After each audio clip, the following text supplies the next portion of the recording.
Student है, civil servant है, senior level पे है, करीब 40 साल का है। उसने आज तक शादी नहीं की। क्या उसकी शादी करने की इच्छा नहीं थी? पूरी इच्छा थी। फिर क्यों शादी नहीं की? भाई कुछ लोग तो होते हैं कि शादी करनी ही नहीं, कोई मिशन है। योगी जी हैं, मोदी जी हैं, ठीक है, उनका तो मिशन है। ममता जी है, उनका मिशन है।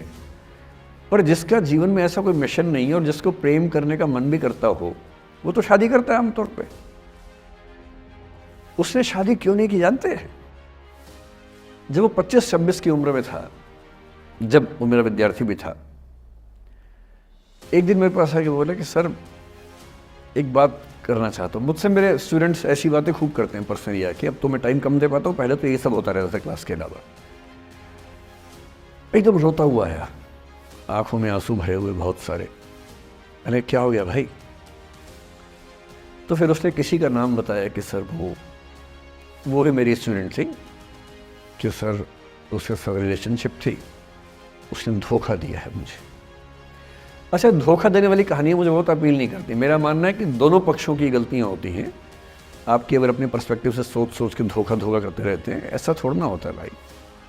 कुछ तो मजबूरियाँ रही होंगी, कोई यूं ही बेवफा नहीं होता, कुछ तो वजह होगी ना। आप थोड़ा उसकी वजह, उसका भी तो, उसकी कहानी भी तो सुनिए। और मैं जब जब दोनों कहानियाँ सुनता हूँ मुझे लगता है कि मामला ग्रे है। आप किसी एक पे उंगली उठा ही नहीं सकते कि इसने ऐसा किया। दोनों की गलतियाँ होती हैं, ऐसा थोड़ा ना कि एक की होती है।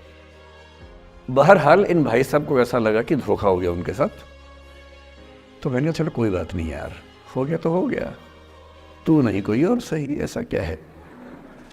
इतनी बड़ी दुनिया है, 8 अरब की आबादी अब है, उस समय भी 6-7 अरब तो थी। मैंने कहा 3.5 अरब 350 करोड़ में कोई तो होगी तुम्हारे लिए, ऐसा क्या है, कोई और देखेंगे। पर वो थोड़ा ज़्यादा सेंटिमेंटल था उस समय।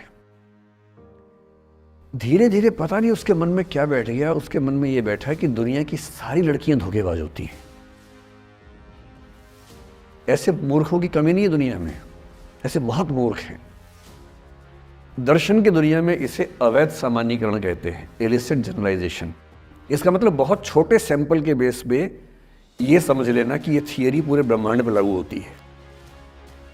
एक लड़की ने धोखा दिया, मान लीजिए धोखा दिया, धोखा इसने दिया कि उसने दिया कि किसी ने दिया, जो भी कहानी हो, एक सैंपल से ये मान लेना कि सब ऐसे होते हैं। और उसके बाद से उसने कम से कम 10 बार कोशिश की, 10 लोगों से मिला, बातचीत की शादी के लिए।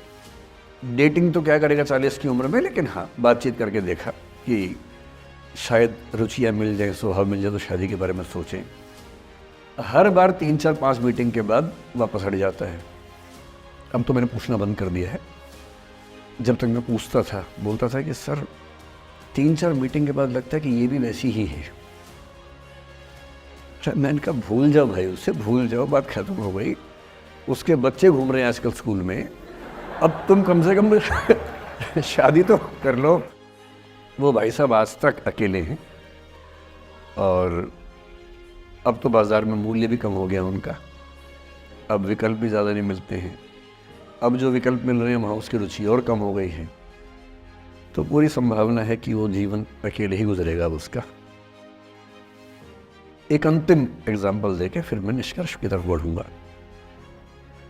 मैं एक आईएएस ऑफिसर को जानता हूँ, 2 आईपीएस को जानता हूँ, बहुत योग्य लोग, देश के सबसे अच्छे संस्थाओं से पढ़े हुए लोग, प्रॉपर आईएएस प्रॉपर आईपीएस में नौकरी करने वाले लोग, और इन तीनों ने अपना जीवन समाप्त कर लिया नौकरी में रहते हुए। क्यों? क्योंकि नौकरी और घरेलू जो दुविधाएं थी उनको झेल नहीं पा रहे थे, ना झेल पा रहे थे, ना भूल पा रहे थे, लेट गो नहीं कर पाए तो गिव अप कर दिया। और इसलिए मुझे अक्सर लगता है कि जितनी चीज़ें हम सिखाते हैं बच्चों को, हिस्ट्री, इकोनॉमिक्स, लिटरेचर, वो सब ठीक है, उनका भी महत्व है। शायद उससे ज़्यादा महत्व इस चीज़ का है कि ये समझे कि अपने इमोशंस को कैसे मैनेज करना है। जब जीवन में ऐसा लगे कि सब खत्म हो गया है, जब जीवन में लगे कि बहुत टॉक्सिक किस्म की लाइफ हो गई है, उससे बाहर कैसे निकलें, शायद ये सबसे महत्वपूर्ण लेसन होता है जो हम सबको सीखना चाहिए। मैंने कहीं से सीखा नहीं है, ना मैंने ऐसी किताबें पढ़ी हैं। हालांकि मैंने 2 किताबें मंगवाई हैं पिछले हफ्ते, पढ़ी नहीं है अभी तक, तो मैं किताबों के बेस पे नहीं जानता कैसे सीखते हैं, लेकिन ज़िंदगी से तुम सीख सकते हैं। इन कहानियों का सबका एक ही सार है, वजह अलग अलग है।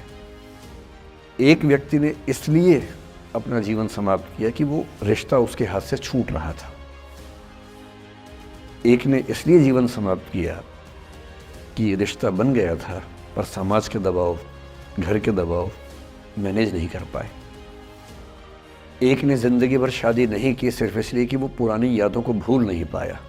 अरे एक बार गलती हो गई तो हो गई, आगे तो संभावना जीवन में है भाई, क्यों इतना हावी रखना उसी से दिमाग के ऊपर। कुछ लोग देश की सबसे अच्छी नौकरी में होकर हर पैमाने पर सफलता की हर कसौटी पे खरा उतरने के बाद जीवन नहीं बचा पाए, क्योंकि दूसरों की नज़र में आप बहुत सफल हो जाए, अपनी नज़र में शून्य हो, तो फिर जीवन कैसे बने, जीवन कैसे बचे। इन सारी कहानियों का मूल भाव एक ही है, अगर आप खुद को हैंडल नहीं कर सकते तो दुनिया को क्या हैंडल करेंगे। दुनिया को हैंडल करने से पहले खुद को हैंडल करना सीखना पड़ता है, और उसका सबसे आसान जो रामबाण उपाय है उसको बोलते हैं द आर्ट ऑफ लेटिंग गो। जाने दो। वो अफसाना जिसे अंजाम तक लाना न हो मुमकिन, उसे एक खूबसूरत मोड़ देकर छोड़ना अच्छा। साहिर ने लिखा। प्रेम की दुनिया के बारे में साहिर से अच्छा कौन लिखेगा। तारुफ समझते, तारुफ ना परिचय, इंट्रोडक्शन। कहते तारुफ रोग बन जाए तो उसको भूलना बेहतर। अरे परिचय हुआ किसी से, आपकी भाषा में इंट्रो हुआ, यही बोलते हो ना आप लोग, इंट्रो हो गया। इंट्रो हुआ, दोस्ती हुई, बाद में लगा रहे यार ये तो ऊट पटांग आदमी है या ऊट पटांग लड़की है, छोड़ो फिर, पैसा क्या लूट लेना है। तारुफ रोग बन जाए तो उसको भूलना बेहतर, ताल्लुक बोझ बन जाए तो उसको तोड़ना अच्छा। वो अफसाना जिसे अंजाम तक लाना न हो मुमकिन, उसे एक खूबसूरत मोड़ देकर छोड़ना अच्छा। बस करना यह है कि खूबसूरत मोड़ देकर छोड़ना है, हाथ में तेजाब की बोतल लेके नहीं। और आज की पीढ़ी का ये समझना बहुत ज़रूरी है कि छोड़ना भी अच्छे तरीके से हो सकता है। तो मैं उस बात पर आऊँ उससे पहले थोड़ा संक्षेप में समझा दूँ। मुझसे कुछ बच्चों ने पूछा इस बीच में कि जितना आसानी से आप बोल रहे हैं, क्या सच में इतना आसान होता है? कैसे छोड़ें उन चीज़ों को जो मन पर हावी हैं, उन इमोशंस के टर्मोइल को, उन इमोशंस की इंटेंसिटी को कैसे मैनेज करें? क्या सच में इतना आसान होता है? आसान तो नहीं होता है। मेरी उम्र में आसान है, आपकी उम्र में आसान नहीं होता है। मेरी उम्र में क्यों आसान है? क्योंकि ये सारा खेल हार्मोन्स का है, ये सारा खेल केमिस्ट्री का है। हम सब दरअसल बहुत सारे केमिकल्स, जिनमें से कुछ का नाम हार्मोन्स हैं, उन केमिकल्स और हार्मोन्स के बहुत सारे इंटरेक्शंस के रिजल्ट हैं। इसलिए जब कोई बच्चा जैसे छोटे बच्चे हमेशा उछलते रहते हैं, पेरेंट्स थके रहते हैं, ये इन सभी केमिस्ट्री का परिणाम है, शौक का मामला नहीं है। आपकी उम्र जो होती है किशोरावस्था और युवावस्था की शुरुआती उम्र, मैं मान के चल रहा हूँ कि आप सब लोग 17 से 22-23 के बीच के लोग हैं, बच्चे हैं। कुछ तो अभी शादी भी नहीं कर सकते होंगे, वो वाले होंगे ना। लड़के तो नहीं कर सकते होंगे भी, 21 के कहाँ हुए होंगे, तो वो वाली उम्र आप लोगों की है। इस उम्र में इमोशंस का टर्मोइल, इस उम्र में इमोशंस का बिखराव इतना ज़्यादा होता है कि संभालना बड़ा मुश्किल होता है। जैसे जैसे आप मैच्योर होंगे, बड़े होंगे, बूढ़े होंगे, बूढ़े और मैच्योर काफ़ी हद तक समानार्थक शब्द होते हैं। बूढ़ा आदमी आमतौर पर मैच्योर हो ही जाता है, और जो मैच्योर हो जाता है उसको लोग बुढ़ा ही बोलते हैं, चाहे वो दोस्त हो आपका। तो मैच्योर होने के बाद मैच्योरिटी के कई लक्षण हैं, 10-20 लक्षण। उनमें से एक ये है कि आपके इमोशंस में इंटेंसिटी उतनी नहीं रह जाती जितनी बचपन में होती है। मसलन कोई आपका दोस्त आपसे कुछ खराब कह दे, आप 3-4 घंटे बेचैन रहेंगे, बार बार मैसेज टाइप करेंगे, फिर डिलीट करेंगे, फिर टाइप डिलीट, वो भी टाइप डिलीट चल रहा है। एक दिन हो गया बात हुए, ना वो पढ़ पा रहे हैं ना आप पढ़ पा रहे हैं, बेचैनी चरम पे है। अब इतना ही मामला है, नाक का सवाल है कि पहले कौन झुकेगा। सारे संबंधों में स्तर इसी बात से तय होता है कि पहले कौन झुकेगा, और जो एक आध बार झुक गया वो जिंदगी भर झुकता है उसके बाद।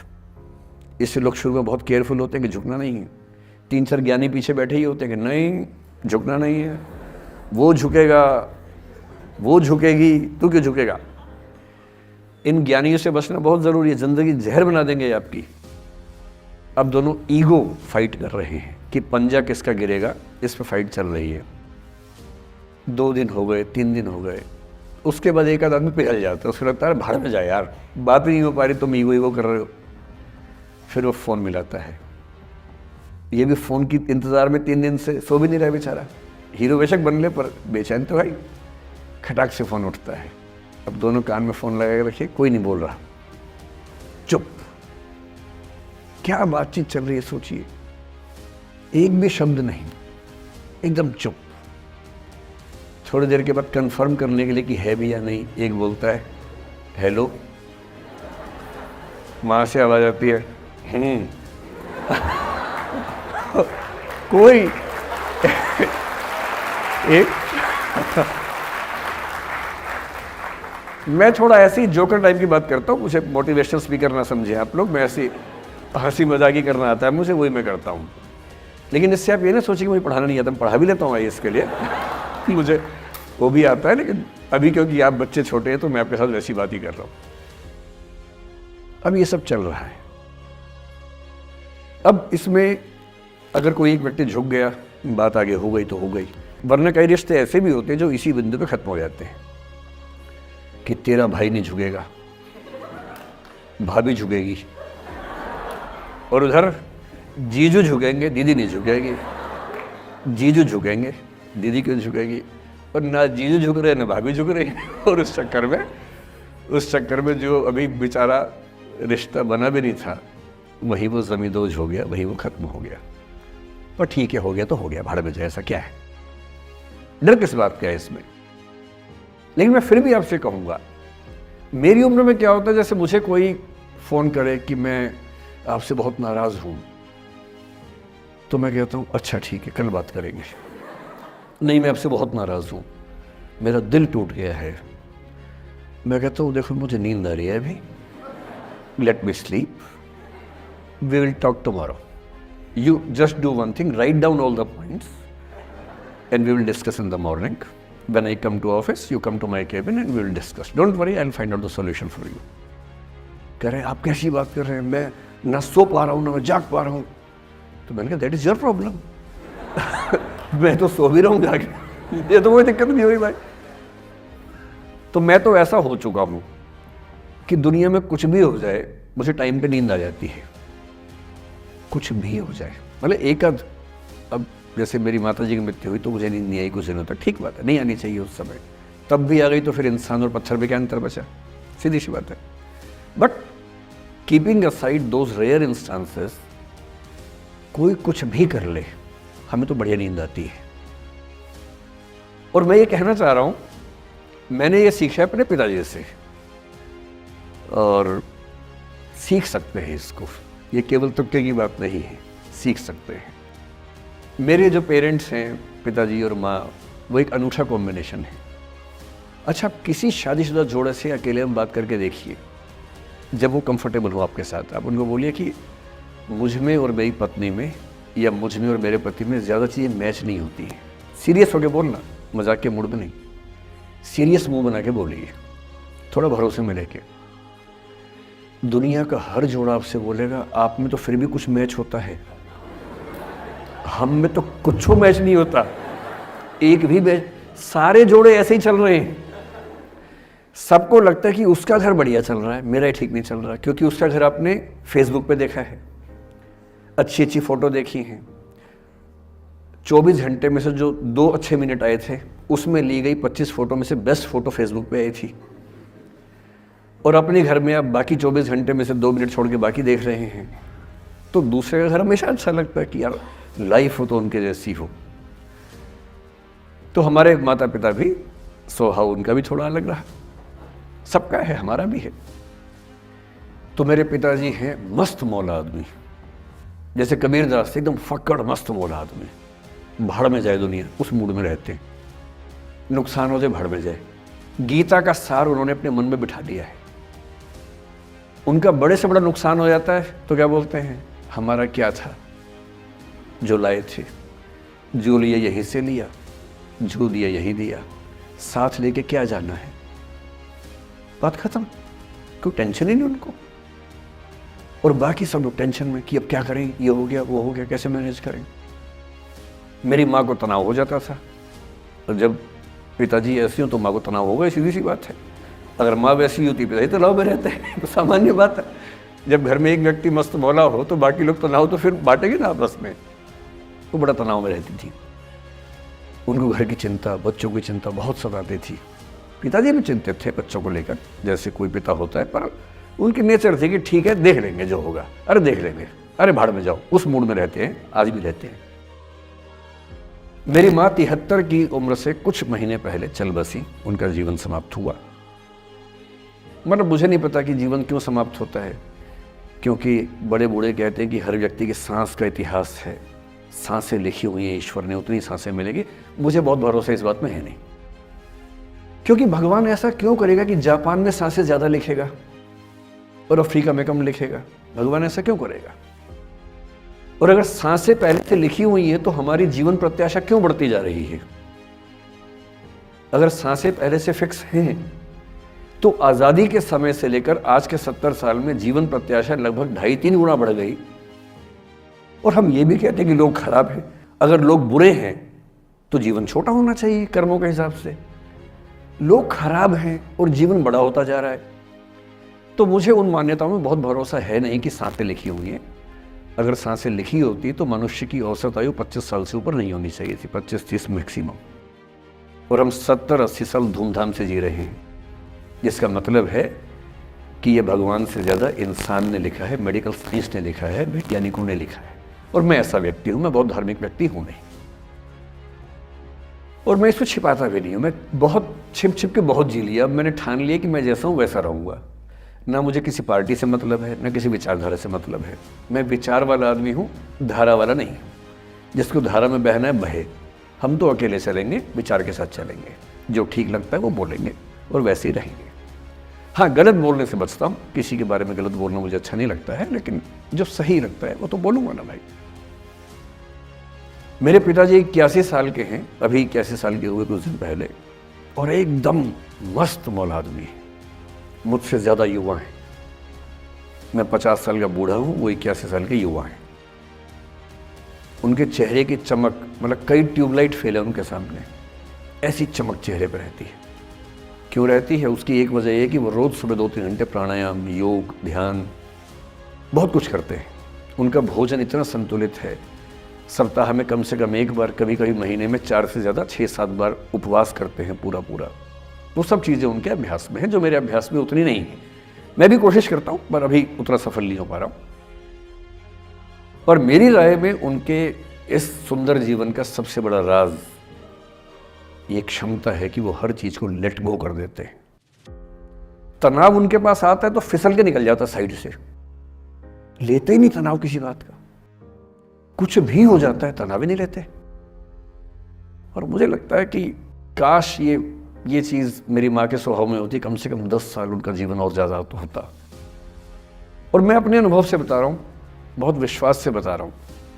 मैं ना सोने जागने में नियमित व्यक्ति हूँ, ना मैं बहुत कसरत करता हूँ। ठीक हूँ, मतलब बुरा भी नहीं हूँ, ठीक हूँ। मेरी उम्र के अधिकांश लोग बीपी, शुगर, बहुत बीमारियों से ग्रस्त हैं। मैं फिलहाल नहीं हूँ। क्यों नहीं हूँ? मेरे पास इसका उत्तर एक ही है, मैं लोड लेता नहीं किसी बात का, दबाव लेता नहीं, तनाव लेता नहीं। भाई अच्छा हो रहा है तो भी ठीक है। जब मैं सफल, जैसे मैं 3 साल में पिछले काफ़ी सफल हो गया, जितना मुझे नहीं होना चाहिए था, मैं तो कैसे हो गया हूँ सफल। अगर मैं सफल हो गया तो मैं इस बात का लोड भी नहीं ले रहा कि मैं सफल क्यों हो गया। अरे हो गया तो किस हो गया, कई लोग हो जाते हैं, हम भी हो गए, ऐसा क्या है। कल को नहीं रहूंगा मान लीजिए, ऐसा हो सकता है, कल को फेल हो जाऊं कहीं। फेलियर को पचाना पता नहीं कितना मुश्किल होता होगा लोगों के लिए। मैं अपने बारे में जानता हूँ, मुझे मुश्किल नहीं होने वाला, क्योंकि मैंने सफलता का लोड लिया ही नहीं अपने ऊपर। विफलता मुझे क्या प्रभावित करेगी? बहुत फर्क नहीं पड़ता है।